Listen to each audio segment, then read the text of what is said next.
दिल छूने वाली कहानी, एक फरिश्ता यह भी। कई दिनों से बेरोजगार था। एक एक रुपए की कीमत जैसे करोड़ों लग रही थी। इस उठक पटक में था कि कहीं नौकरी लग जाए। आज एक इंटरव्यू था, पर दूसरे शहर जाने के लिए जेब में सिर्फ 10 रुपए थे। मुझे कम से कम 200 रुपए की ज़रूरत थी। अपने इकलौते इंटरव्यू वाले कपड़े रात में धो, पड़ोसी की प्रेस मांग के तैयार कर पहन, अपनी योग्यताओं की मोटी फाइल बगल में दबाकर 2 बिस्किट खा के निकला। लेफ्ट ले पैदल जैसे तैसे चिचकती धूप में ततर-बतर, बस इस उम्मीद में स्टैंड पर पहुंचा कि शायद कोई पहचान वाला मिल जाए, जिससे सहायता लेकर इंटरव्यू के स्थान तक पहुंच सकूं। काफ़ी देर खड़े रहने के बाद भी कोई नहीं दिखा। मन में घबराहट और मासूमियत थी। क्या करूँगा, अब कैसे पहुँचूँगा?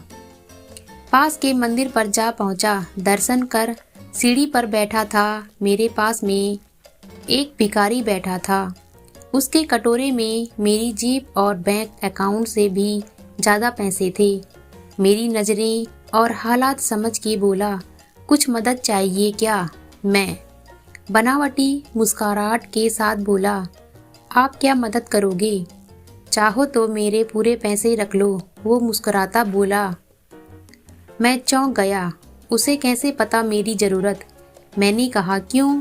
शायद आपको ज़रूरत है। वो गंभीरता से बोला, हाँ तो पर तुम्हारा क्या? तुम तो दिन भर मांग के कमाते हो। मैंने उसका पक्ष रखते हुए कहा। वो हंसता हुआ बोला, मैं नहीं मांगता साहब, लोग डाल जाते हैं मेरे कटोरे में पुण्य कमाने के लिए। मैं तो फकीर हूँ, मुझे इनका कोई मोह नहीं। मुझे सिर्फ भूख लगती है, वो भी एक टाइम और कुछ दवाइयाँ, बस। मैं तो खुद से सारे पैसे मंदिर की पेटी में डाल देता हूँ। वो सहज था। कहते कहते मैंने हैरानी से पूछा, फिर यह बैठते क्यों हो? ज़रूरतमंदों की मदद करने के लिए, कहते हुए वो मंद मंद मुस्कुरा रहा था। मैं उसका मुंह देखता रह गया। उसने 200 रुपये मेरे हाथ पर रख दिए और बोला, जब हो तब लौटा देना। मैं उसका शुक्रिया जताता हुआ वहाँ से अपने इंटरव्यू तक पहुँचा। मेरा इंटरव्यू हुआ और सिलेक्शन भी। मैं खुशी खुशी वापस आया। सोचा उस फकीर को धन्यवाद दे दूँ। मैं मंदिर पहुँचा। बाहर सीढ़ियों पर भीड़ लगी थी। मैं घुस के अंदर पहुँचा, देखा वह फकीर मरा था। मैं बहुत चक्का रह गया। मैंने दूसरों से पूछा, यह कैसे हुआ? पता चला वो किसी बीमारी से परेशान था, सिर्फ दवाइयों पर जिंदा था। आज उसके पास दवाइयाँ नहीं थी और न उन्हें खरीदने के लिए पैसे। मैं अवाक सा उस फकीर को देख रहा था। अपनी दवाइयों को पैसे वो मुझे दे गया।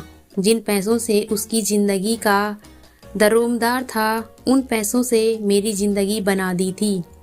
भीड़ में से कोई बोला, अच्छा हुआ मर गया, ये भिखारी भी साले बोझ होते हैं, कोई काम के नहीं। मेरी आंखें डड़बड़ा गई। वो भिखारी कहाँ था? वो तो मेरे लिए भगवान ही था, नेकी का फरिश्ता था, मेरा भगवान। तो दोस्तों, हम में से कोई नहीं जानता कि भगवान कौन है और कहाँ है। किसने देखा है भगवान को? बस इसी तरह मिल जाते हैं। उम्मीद करती हूँ कि आपको ये कहानी अच्छी लगी होगी। कहानी अच्छी लगी हो तो लाइक, सब्सक्राइब और शेयर करें। इस कहानी पर आपकी क्या राय है, हमें कमेंट करके बताइए। वीडियो देखने के लिए धन्यवाद।